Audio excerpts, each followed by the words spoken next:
Welcome, ladies and gentlemen, to our lecture series on the subject of scholarly writing for publication. We have so far covered 4 lectures, and today we intend to start on our 5th lecture. But before I go to the 5th lecture, I just want to remind you some of the things that we covered in lecture 1, 2, 3, and lecture 4. If you recall, I did give you an introduction to scholarly writing, or what you may call intellectual writing, scholarly or academic or intellectual writing. And in that introduction, I gave you what we call the scholarly writing landscape. And in that lecture, we went through a brief description of what scholarly writing is all about. And then thereafter, we proceeded to our lecture 2, where we did discuss and define a number of important terms which are used in academic writing or scholarly writing. We went ahead to lecture 3, where we discussed what we call the structure and contents of a research paper, but specifically focusing on what we call conceptual papers. And later on, in our lecture 4, we looked at the structure and contents of a research paper, but specifically looking at what we call an empirical paper. We also had an opportunity to discuss issues that led to theses, dissertations, and coursework papers that are given to students who study either research methods or probably they are doing their PhD studies. And I did say that the structure for a coursework paper will certainly depend on the facilitator and, of course, the guidelines which are given by the university. Although we know that these things are very important, especially the aspects that I've just described in the last few minutes, I did present to you a figure that we called Figure 1, which tended to relate what we call the conceptual paper and what we call the empirical paper. And I'm going to put back this figure 1 that we covered right from lecture 1 to lecture 4, just to remind ourselves of the things that we covered. And that is really figure 1. If you recall, and as you can see this figure on the screen here, when we are discussing the issues that relate to a conceptual paper, I did tell you that the first part of the information that is presented in the first, what we call 6 boxes of this diagram here, figure 1, represent more or less the structure that we see in the conceptual paper. Of course, with some bit of variations here and there. But just to remind you, if you look at the diagram, we have, for instance, reality, which certainly turns into what we call documented knowledge, which is actually science, and that's the first box. It's part of the conceptual paper. Then existing knowledge on a topic, that is also part of the conceptual paper. And then from there we go to a research question, and then research question to theory building and hypothesis specification, as you can see on the diagram. And thereafter we go to certainly aspects of measurement or scale development. But of course in the conceptual paper, since we are not, well, since in most cases we do not go out to collect data and verify these things here, so we do not actually extend or go away from this kind of aspect. Anyway, as you can see, usually the research process will have a component of theory building, and the last part will be what we call theory testing. And if you look at the structure of the conceptual paper, we only stop at theory building. And of course, we provide these implications. I'll not really give you the structure, but in case you want it, I did tell you that you have the abstract, you have the introduction, specification of a theory or propositions, discussions, closing paragraph, and then references. So those were the components that constitute what we call the conceptual paper. Now, of course, for the empirical paper, you will still have the abstract, the introduction, hypothesis, methods, results, discussion, and you have, after the discussion of findings, you have implications, implications for theory, implications for methodology, implications for practice, implications for policy, extra. So those are things that you'll find. And then thereafter, you go to the closing paragraph, and then you have references. Now, if you look at the empirical paper very well, you have the theory building part and the theory testing part, whereas a conceptual paper concentrates on only the theory building part. So that's the difference between the two, and I hope I did bring out those differences very well in our first lecture, second lecture, third lecture, and the fourth lecture, ladies and gentlemen. So today, now I'll remove this figure 1 that comes from the previous 4 lectures. And then I want to move to our lecture 5. And then I'll also give you a number of diagrams that we're going to use to discuss issues which are very important here. Right, ladies and gentlemen, again, welcome to our lecture 5. And I hope you have had an opportunity to reflect on the issues that we covered in lecture 1, 2, 3, and 4. And now I want to build on that, because we see that when you are writing a paper for publication with an intention to publish that paper, you'll have to go theory building and theory testing. And yet very few people actually are grounded in this thing that we call theory building. And seems to be a very difficult thing for many individuals. Ladies and gentlemen, admittedly, if you are not really introduced to it, I can't say it can be challenging. And the job that you have at that mature time can be daunting, ladies and gentlemen.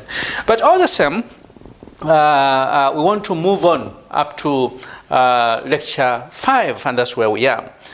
Ladies and gentlemen, in lecture number 5, I want to give you an introduction to theory building. So I want to introduce that aspect of theory building, because you can't write a conceptual paper without understanding theory building. And I want to spend quite some time looking at this thing that we call theory building. Possibly it will take us around 3 lectures or 4 lectures, or even slightly more than that, before we really tackle the other part, which is theory testing, so that we understand how conceptual papers are written and how empirical papers are written, and what we are supposed to do in our dissertations, especially if you are undertaking a PhD wherever you are. So in this lecture 5, we are going to look at theory building, but I want to introduce you to theory building. Now, of course, these are the things that we are going to cover, ladies and gentlemen, because we need to understand what is contained in this thing. So in this lecture, ladies and gentlemen, I will provide a brief introduction to what a theory is, because we need to understand a theory. And in this lecture, I am going to simplify the concept of a theory, and I do not want to complicate things. I want you to understand. However, in subsequent lectures, we'll be able to build upon what we have now, and when we build on what we have now, we'll be able to bring up a number of issues that seem to be very critical and very important in as far as theory building is concerned. And in this lecture, I will not draw a distinction between theories and models, right? So just take it from me, in this lecture only, that theories and models, right, those words may be used interchangeably, but in our next lecture, which will be lecture number 6, I will draw a distinction between models and theories, because they are not the same. But for now, I want to simplify life, and then later on, I'll come back to that issue and demonstrate to you what models are and what theories are. So, Having said that, ladies and gentlemen, in this lecture, I'll provide a brief introduction of what a theory is.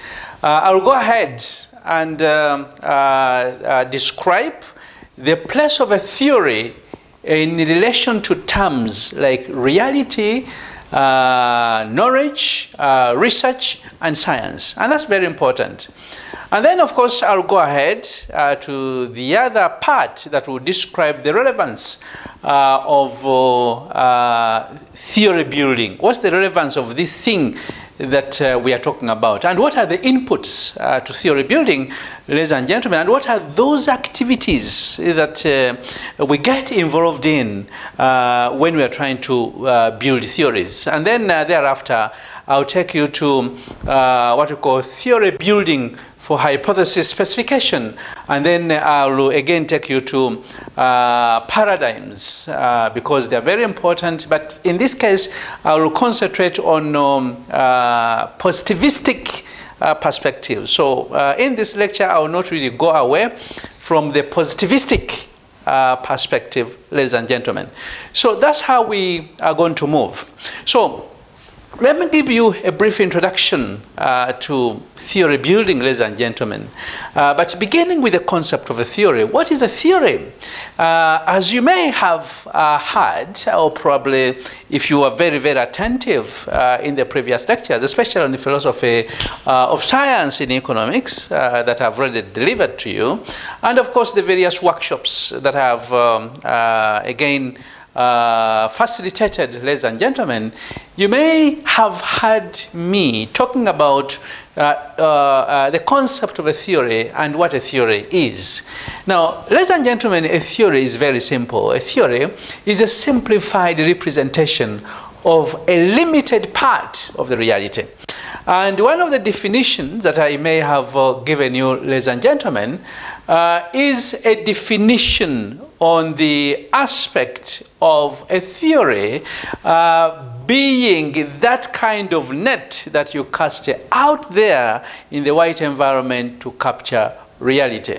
Now, a theory, ladies and gentlemen, uses language to provide and communicate an orderly representation of a real world phenomenon.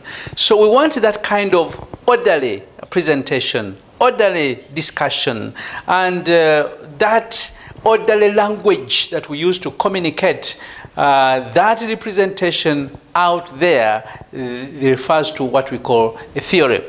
And a theory provides a representation of a real phenomenon in such a manner that one views the real phenomenon in the form of its representation, ladies and gentlemen, and does not get overwhelmed by an entire complexity of the real phenomenon. So if you are able to slice that part of reality out there, ladies and gentlemen, and that reality that you slice out there, and you manage to get a way of representing that real phenomenon out there, and that phenomenon is somehow seen in terms of representation so that an individual does not get overwhelmed by that entire complexity of the real phenomenon, then you would have done a great job in as far as constructing or building a theory is concerned. And in a theory, a researcher is trying to provide a representation of just some of the aspects of real world phenomenon, ladies and gentlemen, because it's very hard for you to capture the entire world, quite hard. So only a part of the real world phenomenon is represented in a theory, and do not forget that. Now, these descriptions, ladies and gentlemen, suggest a number of things, suggest several things, right? The things that I'm talking about, the descriptions that I've just given you, ladies and gentlemen, suggest several aspects to theory building. And the first aspect that that description that you pick out there really suggests that a theory is a human effort to provide a representation. A theory, right, is a human effort to represent or to provide that representation through the use of human language of the reality out there. And that's the first implication that you get. Now, the second implication of the descriptions I've just given you of a theory is that that representation is used to provide an orderly depiction of some phenomenon in the real world in a manner that some complexity of the real phenomenon is reduced to the representation. And it's not very easy. For some of you who attended my lectures and the philosophy of science in economics, that's the time when I actually talked about modeling the world out there. And I did give you the caricatures for modeling. I hope you still remember that.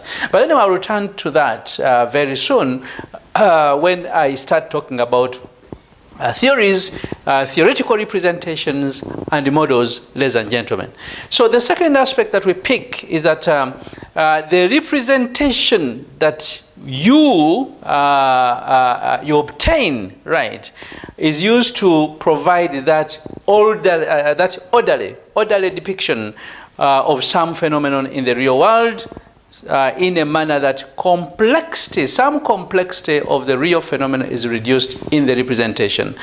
Now, the third implication, ladies and gentlemen, is that because the theory seeks to represent only some part of the real world phenomenon, a theory has its own scope and boundary conditions. And that's very important.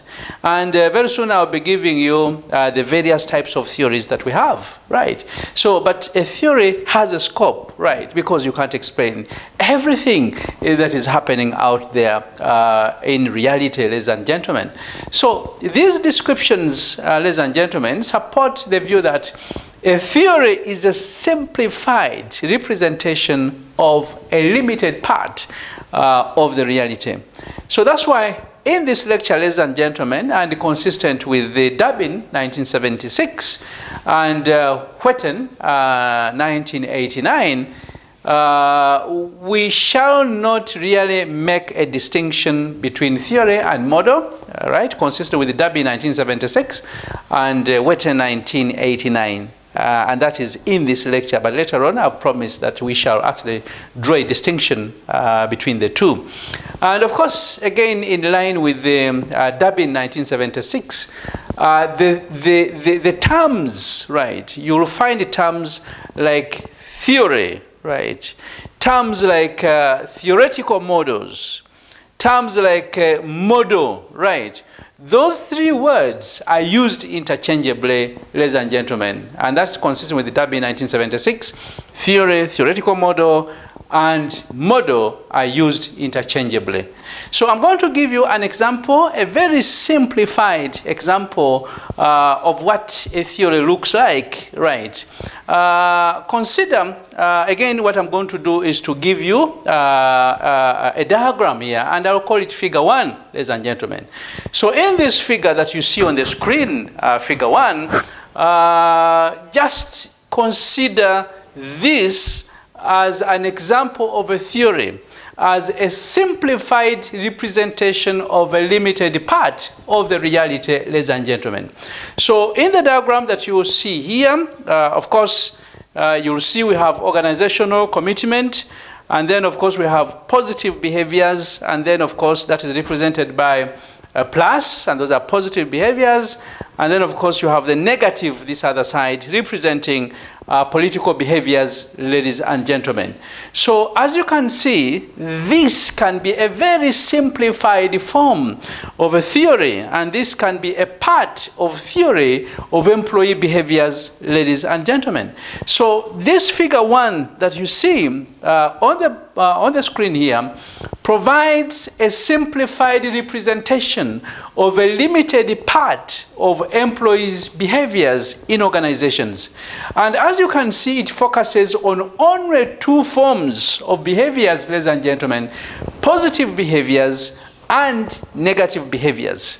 Just look at that diagram seriously, you will also discover, right, whereas we are considering positive behaviors and negative behaviors, we leave aside various other employee behaviors, such as on the job performance, such as absenteeism, such as punctuality, and such as destructive behaviors. And as you can see further, it simplifies that limited part of employee behaviors by seeking to explain it through only one work attitude of employees that we call organizational commitment, ladies and gentlemen. So in this sense, as you can see, figure one constitutes a part of the theory of employee behaviors in organizations. And often this kind of diagram will figure out, right? It figures this nature that we call a theoretical model, ladies and gentlemen. So, and in this case, it is referred to as a part of a theory because the diagram that you see on the screen, figure one, that diagram per se, is not a theory, by the way, and take that from Sutton and Stone 1995, but it is a part of the theory. It is referred to as a part of a theory because the diagram per se is not a theory, right? But as other aspects of the theories are still missing in this diagram. And those things that constitute a theory that are missing include things like concept definitions, assumptions, explanations through reasoning, and of course, all of those things that I've just mentioned are not visible in the diagram, ladies and gentlemen. And you may really have to sit down to think through the diagram and then generate a series of assumptions, ladies and gentlemen.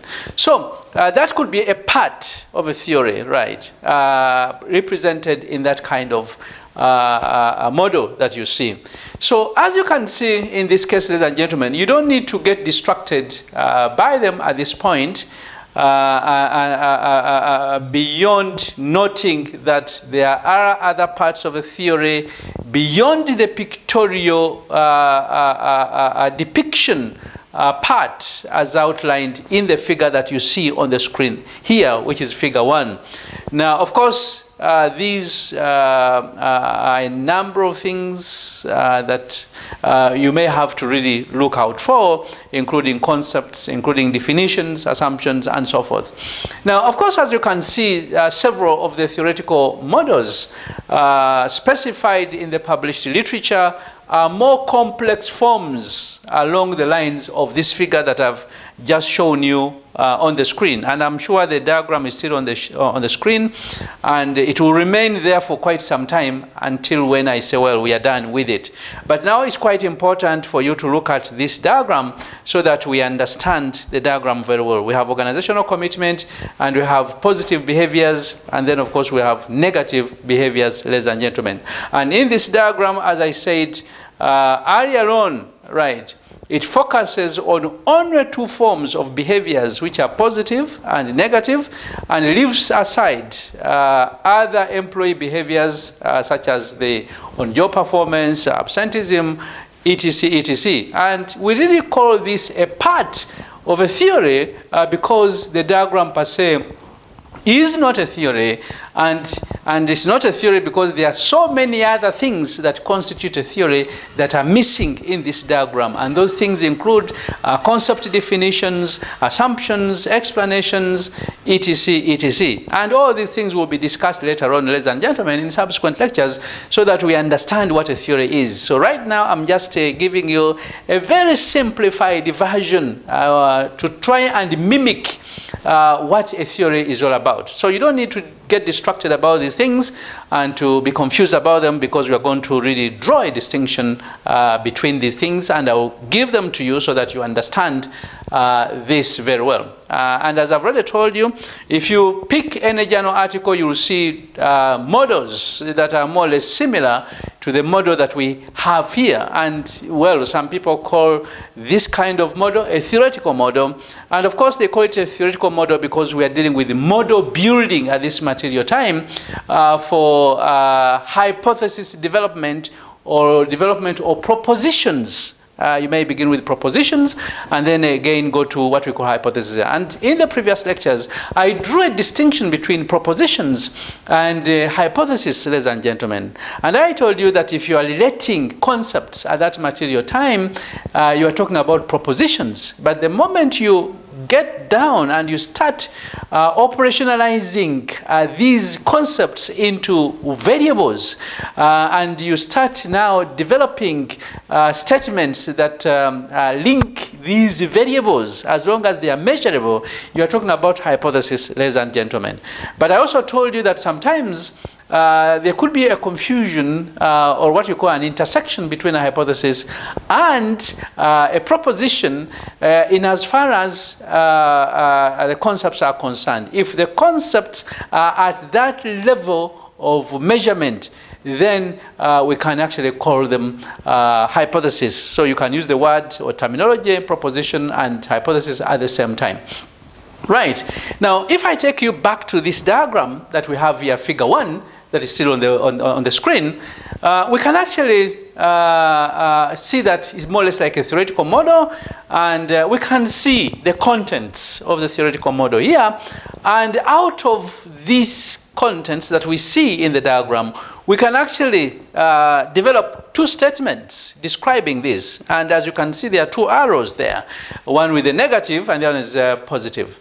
So the first statement you can actually develop here could read that employees' organizational commitment, the employees' organizational commitment is positively associated with employees' positive behavior at work. And that's a statement that you see that actually describes the content of the diagram here, figure 1. The second statement you can make at this material time is that employees' organizational commitment is negatively associated with the employees' political behaviors at work, ladies and gentlemen. Now, these two statements that you see here on the screen, right, describing the diagram that you still see on the screen, right, constitute only a part of the theory which represents some aspects of a part of the reality of employees' positive and negative behaviors in an organizational setting, ladies and gentlemen. And these statements are actually a theorist's conjectures about the reality. So a theory, somebody who is trying to develop, right, a theory or get engaged into theory building will come up with conjectures. Now, as you can see, this diagram that we have here, that of course misses a number of things, right, represent the theorists' conjectures about the reality out there. And we can have different conjectures depending on the theoretical lenses that we use to examine situations out there. And ladies and gentlemen, such conjecture statements are referred to as propositions or hypotheses. And the terms organizational commitment, positive behavior, political behavior included in them are referred to as concepts or variables, ladies and gentlemen. And I will not really spend too much time talking about those two aspects because we have already gone through those things, ladies and gentlemen. And as you can see, the two statements which are still here on the screen and the diagram that you still see there, because of course the two statements describe the contents of the diagram, and those are conjecture statements, right, that later on can be turned into propositions and hypotheses, as you can see. These two statements these two statements constitute only a part of a theory, right? Because a more complete description of a theory would include additional aspects such as statements of definitions for concepts and variables, assumptions about the various aspects of the phenomenon being studied, for example, assumptions about organizations and about employee behaviors, and statements explaining why organizational commitment should be positively related with positive behaviors and negatively related with political behaviors, ladies and gentlemen. And as you can see, again, in addition, all right, there may be statements, all right, specifying the limits of applicability of a theory. For example, only commercial organizations in individualistic societies or only regular rather than the contractual employees.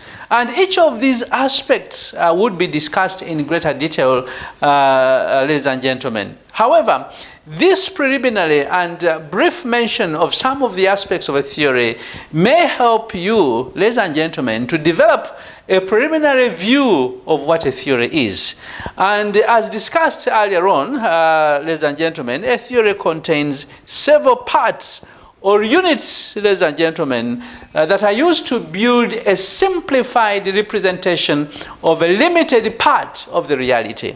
So among several such parts or units of a theory, there is an inherent coherence in their arrangement. So when you engage in research, ladies and gentlemen, you are actually doing two things, especially if you undertake an empirical research, right? There are two things that you are doing.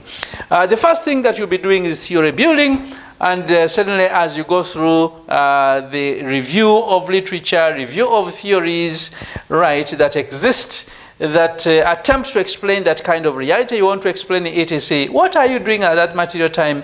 You engage in what you call theory building. And what comes up at the end of the day is a theoretical model, right, or what you may call a conceptual model, because these concepts are actually metaphors that represent events right out there. And at the end of the day, if you are able to operationalize them, then you develop hypotheses. So that's why in most cases when you have a conceptual model or a theoretical model, you should be able to develop hypotheses from the conceptual model. But you can also develop what we call the propositions, ladies and gentlemen. Now remember, propositions are not the same as concepts, as hypotheses. And they are equivalent at a particular point if you are able to measure if the concepts are equal to variables. Then you can talk about, you can use those two words interchangeably, proposition and of course hypothesis. But if they are concepts, right, and you must be able to conceptualize and operationalize, right, then you will be having propositions, and then you must turn the propositions into hypotheses, ladies and gentlemen. So that's what we are really talking about. I've given the two conjecture statements, which you can still see on the screen here. And of course, as you can see, those two connections in figure 1 here can be viewed as the output part of the theory, whereas the definitions and the assumptions of theory can be seen as the input or the foundation of the theory, ladies and gentlemen. So some kind of logic or reasoning uses the assumptions and definitions to yield the conjectures as the outcomes of a theory. Often when one tests a theory or reads an article that reports the empirical examination or tests a theory, one is focusing on the testing part, right, of the conjectures or the connections specified by a theory, ladies and gentlemen. And of course, this may lead to viewing of only a set of conjectures, or what you call propositions or hypotheses specified in a set of statements or depicted in a set of connections as a theory. And that's why we always insist that if you do a good job in terms of reviewing literature, right, and looking at the theories that exist out there and the classical pieces of work, you'll be able to develop a theoretical model, conceptual model, and that stage is what we call theory building, ladies and gentlemen. Now, if you go further and you you define, you get the definitions, right? And after the definitions, you come up with the propositions, right? And then you come up with the assumptions, right? And so forth. Concerning the concepts that you have in the diagram, then you are dealing with theory building. Now, later on, you must test, right, by picking data from the field to see whether those things are related. And again, the ideas I'm describing here, which I'm giving you, are taken from Sutton and Stowe, 1995, and of course, there are so many. And Whetten, I think I did give you that reference earlier on. Now, ladies and gentlemen, as you can see, I've told you that what you have in that diagram and the propositions represents only the output part of a theory. So the two statements represent the output part, and therefore they present a limited view of a theory. Now, as noted by Sutton and Stowe, 1995, these conjecture statements by themselves are not a complete theory.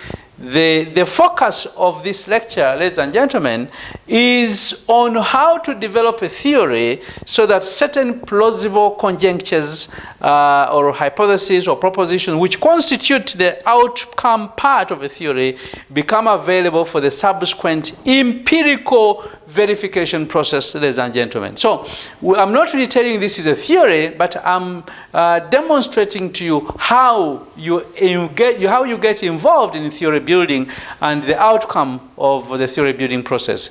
So the hypotheses from a theory which constitute a theory's output are used as inputs for the subsequent empirical examination process, which becomes an empirical study, ladies and gentlemen. And an empirical study mostly begins with a statement of one or more hypotheses. And an empirical study focuses on data collection, data analysis, to assess and see the extent to which the pattern in analyzed data matches the pattern specified in the hypothesis, ladies and gentlemen. And that's really the theory building part of it. So if you are dealing with an empirical paper, right, you start with theory building. You come up with the conjectures in form of propositions or theories. Then you come up with a design, a research design. You go and collect data.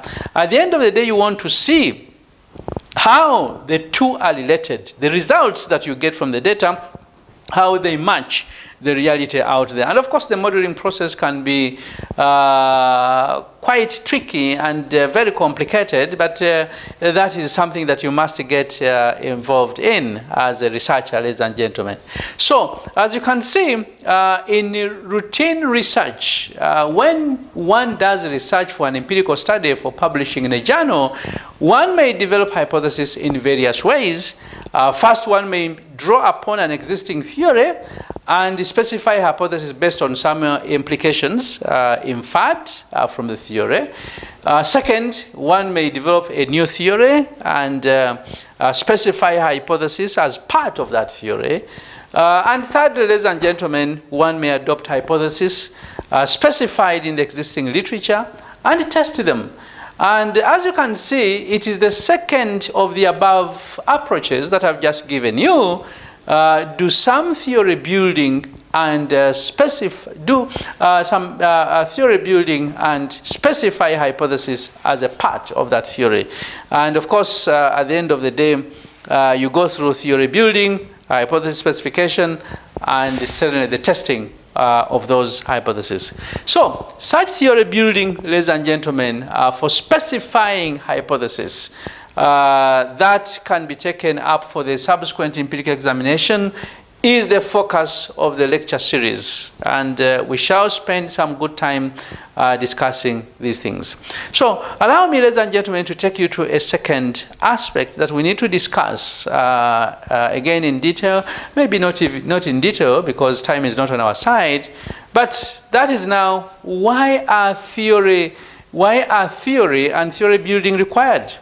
Why should we engage in theories? Why should we engage in theory building, right? Are these things really required? I often find students saying, well, they make us read theories. We don't even understand why we read theories. right? And your supervisor asks you, what theory are you using? And that kind of thing. So, as I've already said, ladies and gentlemen, that's why we started. That's why I gave you an overview of the lectures that we have covered under Scholarly Writing for Publication, Lecture 1 up to Lecture 4. You remember that diagram. The first part of that diagram represents theory building, and the second part represents theory testing. And if you're going to write a dissertation, and even not only a dissertation, if you are going to write a paper and publish, unless it is really a case, a practice-based case, but if you are going to engage or be engaged in that process of doing or undertaking research, you start with theory building and you must review theories. So why do we need to do this? Now the answer to this question, ladies and gentlemen, is very simple. Why are theory and theory building required? Right, that question can be answered and can be understood from grasping the overall research process. Now, the research process, ladies and gentlemen, as you can see, reflects what we call the positivistic paradigm or positivistic view, right, or model of science. Right. So you have a positivistic view, a positivistic paradigm, or a perspective of science. Right. And of course, sometimes it's referred to as the natural science. Right. And the natural science model is extensively used in research in business management studies. And in business management studies, the natural science model is usually regarded as an appropriate way of doing research. And in this approach, ladies and gentlemen, our representations of phenomenon or the empirical world or the reality are our conceptual constructions that seek to depict or approximate the reality, ladies and gentlemen. And this approach, as you can see, would imply that research involves a process of constructing conceptual representations of reality and then assessing the extent to which our conceptual representations or predictions made from them correspond with the observations made from the empirical world. And of course, the former aspect can be termed as conceptual research or theory building, while the latter could be termed as empirical research or theory testing. So in whatever we do, we have the theory building part and the theory testing part. So that's why we begin by reviewing literature, ladies and gentlemen. We have been looking at figure 1, right? And I think at this material time, let me put aside this figure 1 and then put on figure 2, ladies and gentlemen. So figure 2, I am sure you can see this diagram. And figure 2, the title is A Perspective of the Research Process, ladies and gentlemen. Now, as you can see, the research process, ladies and gentlemen, is outlined in figure 2 that you can see on the screen here, right? Figure 2 can be seen on the screen, right? And this figure 2 suggests that the objective of research as a process is to describe and explain the phenomenon, right? And that's why you've got the actual reality, the diagram, you can see that in the first box, taking you to the presumed reality, going to conjectures, and then we go to measurement and research design, data analysis, and then we have observed reality, right? And then, of course, assessment of correspondence between the observed reality and conjectures about the presumed reality. And then, of course, at the end of the day, we go to what we call generation of an empirical fact. And that's a process that we go through, and that again takes you to actual reality and so forth. Ladies and gentlemen, so don't forget that in general, descriptions, right, or a description and explanations are two of the goals of science. So we undertake research, using scientific means and processes because, one, we want to describe right, reality out there, and we want an accurate description of that reality. Two, we also want explanations of that reality, ladies and gentlemen. And that's why we go through this process of research process, right? We go through the research process because its focus, right, on seeking to develop descriptions and explanations of reality constitute a part of science. So therefore, research as part of science can be viewed as scientific research, ladies and gentlemen. And this approach uses data about the reality for verification of conjectures, and it is empirical in nature. And the sequence of elaborate steps in it also makes it systematic in nature, ladies and gentlemen. And these features of the research process, which I have just outlined on the screen here in figure 2, are consistent with the ones which are noted in Kellinger 1988 on page 10. And in the research process, as you can see, a researcher first develops a representation of the real world phenomenon, right? And that's where we start. And that's why I always tell you to go out and pick a story out there. You come up with a description of that reality, because we must model that reality. We must look for explanations of that reality.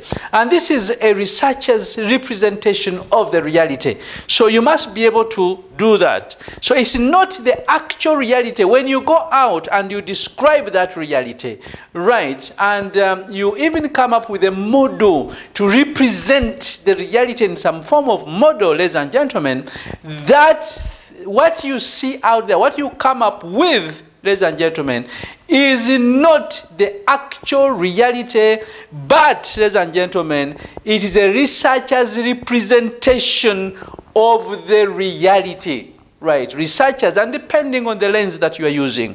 So it is not the actual reality, but a researcher's representation. So if you are able to capture that reality very well, then you are a little bit close to accurately describing and modeling that reality, right, that exists out there. But that reality is notoriously difficult, right? And that's why in the diagram here, right, it is labeled as presumed reality. In figure 2, you have actual reality, but from actual reality you go to presumed reality, because the reality exists out there, and you may capture it, you can actually fail to capture it, right? And then from there, we move on to conjectures, right? So a researcher makes certain conjectures or predictions about what is likely to be observed in the actual reality if the presumed reality is an appropriate representation of the reality. So after, right, modeling, in other words, after you've come up with a story, and then you model, right, that story first by using mind maps, later on use concepts which are metaphors derived from theories and so forth. You have something like a theoretical model, etc. And that model that you have out there, you can develop conjectures, form propositions, hypotheses, and so forth. Yes, that's what you've done. Now, the propositions you come up with, or the conjectures that you see in this diagram here, right, a researcher has made. So those conjectures that you have made, ladies and gentlemen, or the predictions that you have made about what is likely to be observed in the actual reality is the presumed reality, ladies and gentlemen, and is an appropriate representation of the reality. So you must really work very, very, very hard and ensure that you come up with that position. So after you've come up with these propositions or hypotheses, the researcher goes on to make the relevant observations from the empirical world by using measurements. For example, scales. So in other words, you go to methodology now, right? So you develop measurements, you develop item scales, response categories, and so forth. And then, of course, you also adopt certain research designs, ladies and gentlemen.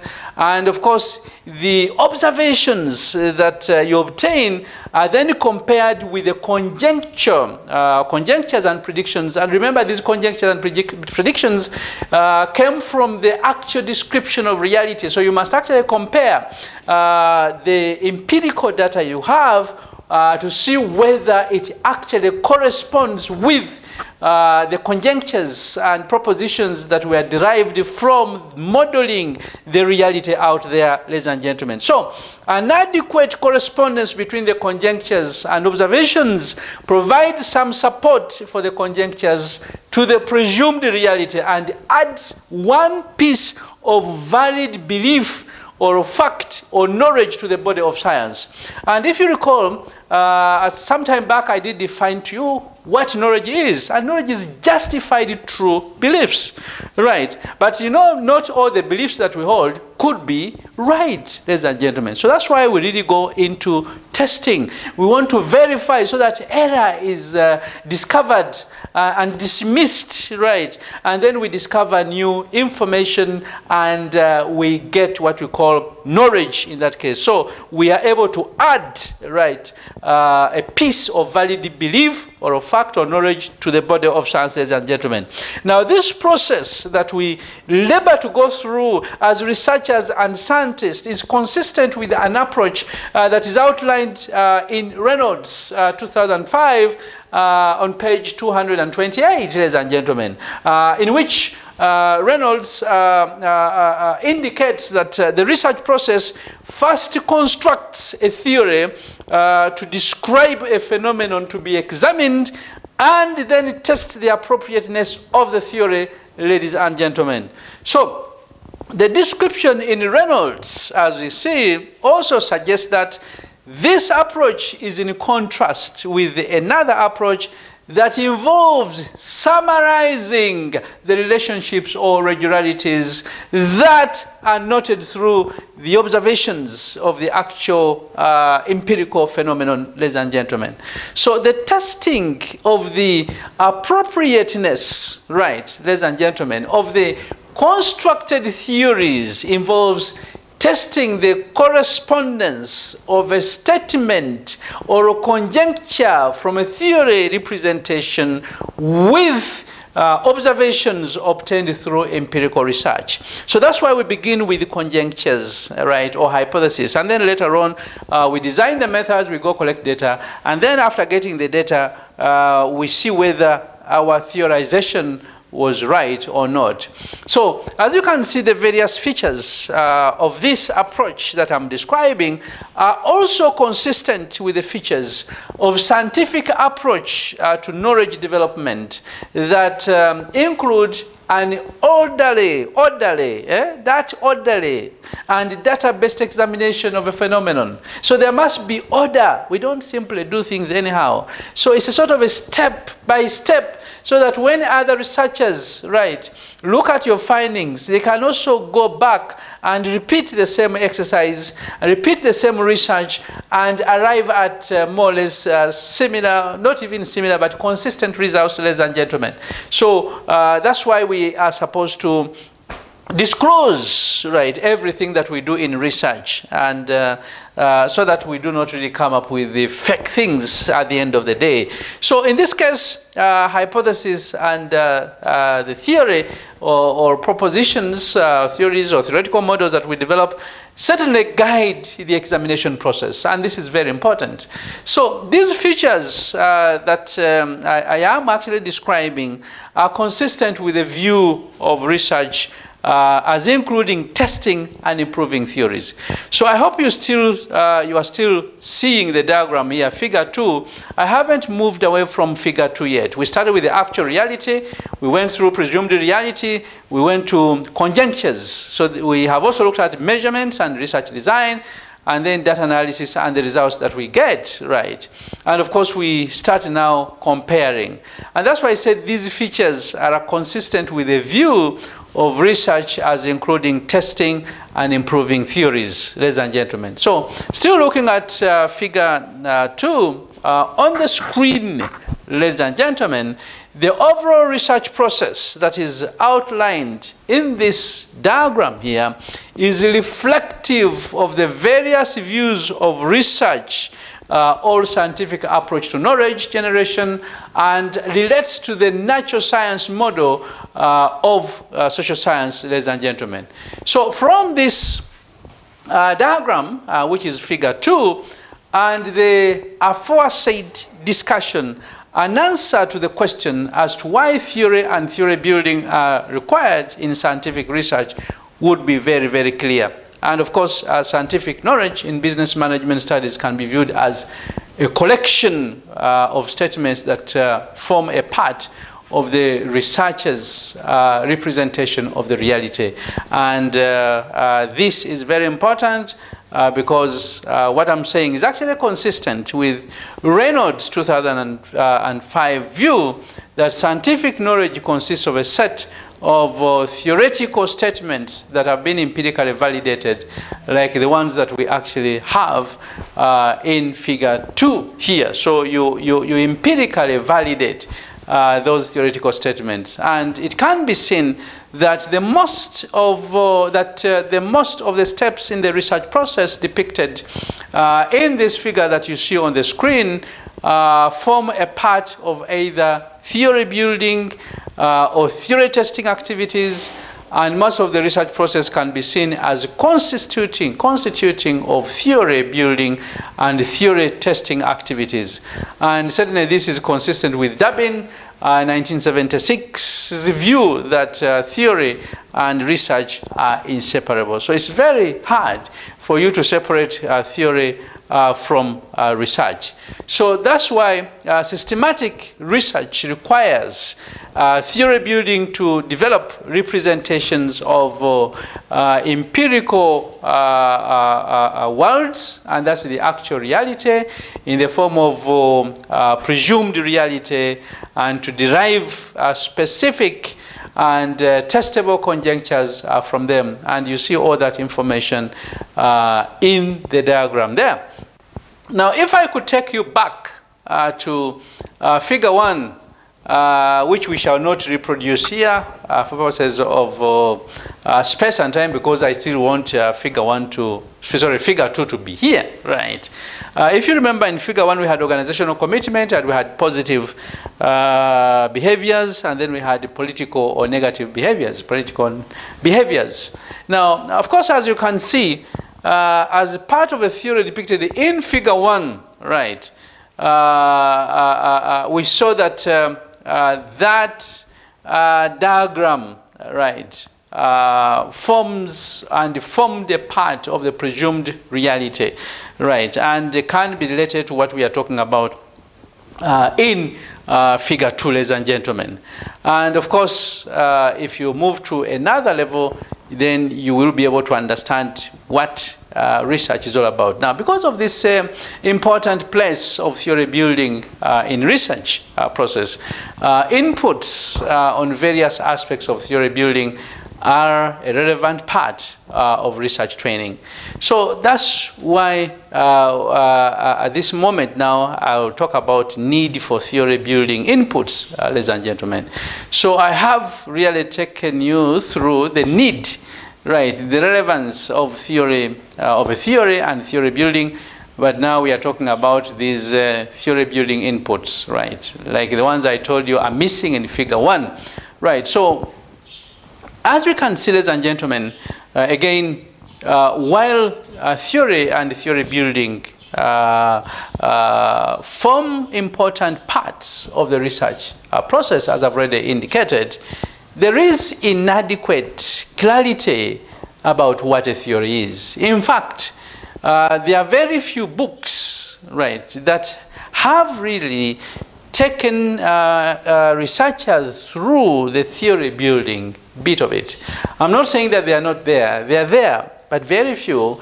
And you'll find various definitions of what a theory is, right? And information on theory building is scattered all over the place. Now, this lack of adequate clarity about what a theory is has been noted in the literature. For example, Van Manen et al. Wick and many other researchers have noted this, of course, paucity of research. And in this sense, different descriptions of the reality that developed in an effort to build a theory may qualify to varying degrees to be termed as a theory. Right, and I hope you really get what I'm talking about. I told you that if you are able to model reality out there, and of course represent various events of the reality in some form of diagram which is constituted by concepts, right?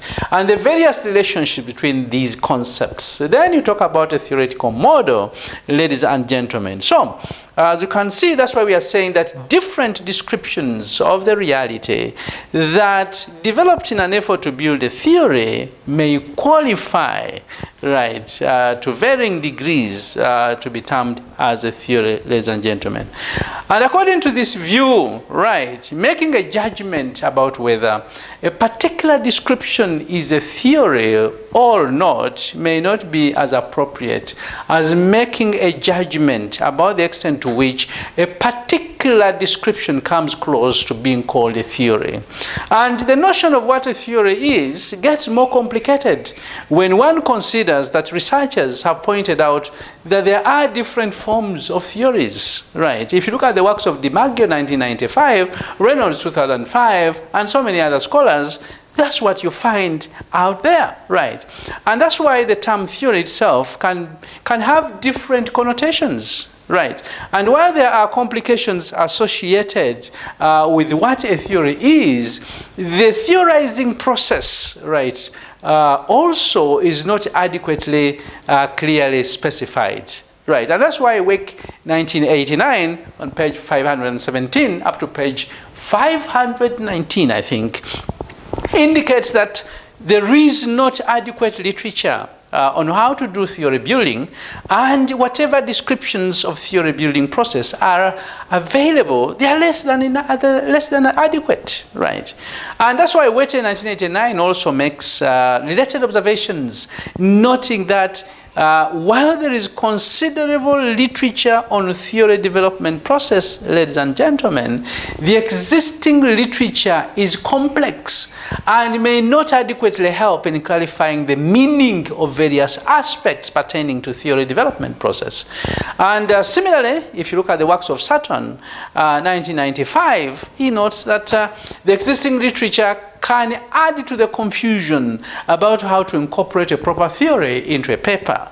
And they note that lack of agreement about various issues as associated with the theory, right, may actually complicate the matter of undertaking research. And the above views, the views that I've just discussed, ladies and gentlemen, point out that the literature on theory building is inadequate, or it is of inadequate help in clarifying various issues associated with theory.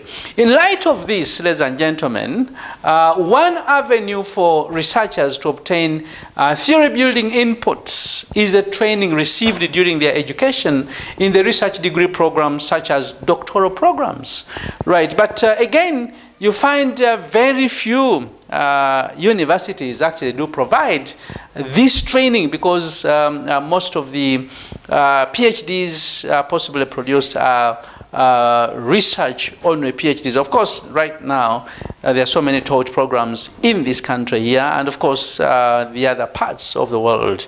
Right, so that's why some of the views of various researchers on the adequacy, right, those of the inputs on theory building provided in research programs certainly become very important and can be noted, right?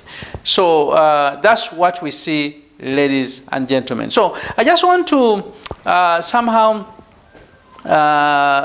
discontinue the discussion in this direction, but and then bring up some other things that are very important that you need to note, especially from Sutton, as we move towards the end, ladies and gentlemen.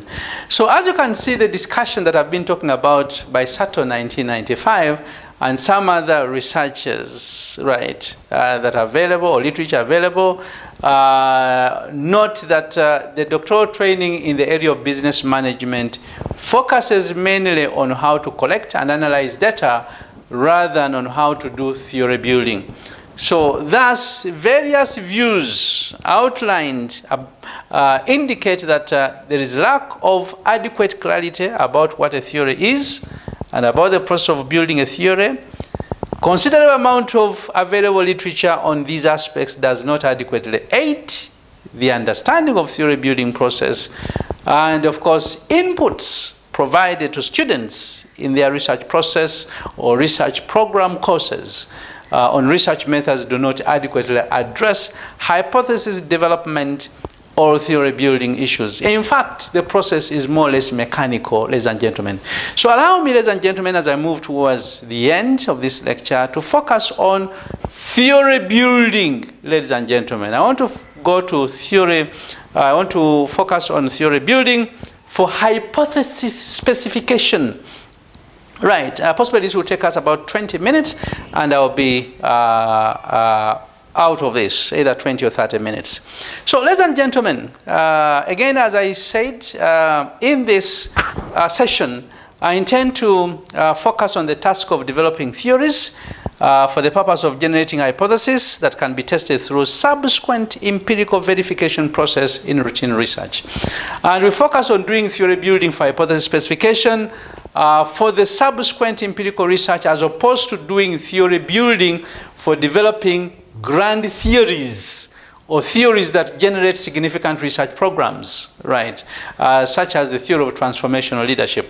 So I'm not really moving into that direction, but we are talking about theory building for hypothesis development, ladies and gentlemen, or developing what we call propositions. So we are focusing on theory building for hypothesis specification, right? So that's why we are dealing with that kind of aspect, and it's because of the importance and, of course, the time that we have, right? So I can say here that rather than really thinking about developing grand theories, I know we shall be discussing those things very soon, right? We are developing theories for hypothesis specification, and that is a part that actually constitutes conceptual papers or a conceptual paper, right? So again, as you can see, Morgan talked about paradigms, perspectives, right? And of course, puzzle solving. He talks about worldviews. So when you go out and you start undertaking or thinking about research, right, you have your own view. You have your own perspective. Your view is not my view. Your perspective is not my perspective. But at the end of the day, we want to accurately, right, capture reality out there, model it, collect data, test, and then see whether the results we get approximate reality and whether we can actually generalize our findings. And then, as you can see at that material time, you'll be having a part of the theory. Not a theory, but a part. But if you do a great job, by the way, your work can also result into theory, incidentally. So, as you can see, the aspects that I'm talking about and the discussion given by Dubbin in 1976 suggests that theory building efforts may not always involve developing new theories, right? But it may just involve specification of propositions or hypotheses by extending existing theories or by generating implications, right, hypotheses from the existing theories, ladies and gentlemen. And these views indicate that most of the routine research involves specifying testable implications of the existing theories and carrying out empirical examination or examinations to assess whether there is empirical support for these implications. So the theory building, ladies and gentlemen, which is required in this process, is mostly for the purpose of specifying hypotheses or testable implications or predictions, and of course, from the existing theories and literature. So you can actually pick any theory, you can pick and test, right? And the objective is to have extensions to this theory or revisions into the theories that we have. So these inputs that I'm talking about here, ladies and gentlemen, may address the relatively overlooked aspect of hypothesis generation, right? And the primary focus of this lecture, as I said, is not on theory building for developing theories that can have a broad range of implications, where theory building per se is the focus of research, and the theory is the sole outcome of research process as it is conceptual research, and where the resulting theory is so comprehensive that it can support several empirical studies. So for us, the process, right, that we are engaged in, right, only helps us develop, right, testable hypotheses or conjectures, ladies and gentlemen. So the process involved in such theory building is likely to be associated with a much greater synthesis, if you are going to look at the other grand theories, much greater synthesis of literature and greater creativity and insight than theory building process or generating hypothesis. So that's why we are concentrating on this. And of course, we are concentrating on this because we know at the end of the day, you'll be required to come up with a dissertation, right? A dissertation for doctoral work, right? And of course, you know that dissertation is likely to involve significant amount of theory building followed by empirical examination, and therefore you better pay attention to this. And in this sense, a doctoral dissertation can be seen as an empirical research paper involving hypothesis generation and testing, but it may also involve a more comprehensive literature review, more elaborate theorizing, preceding the hypothesis specification and testing than a typical empirical research paper may involve, ladies and gentlemen.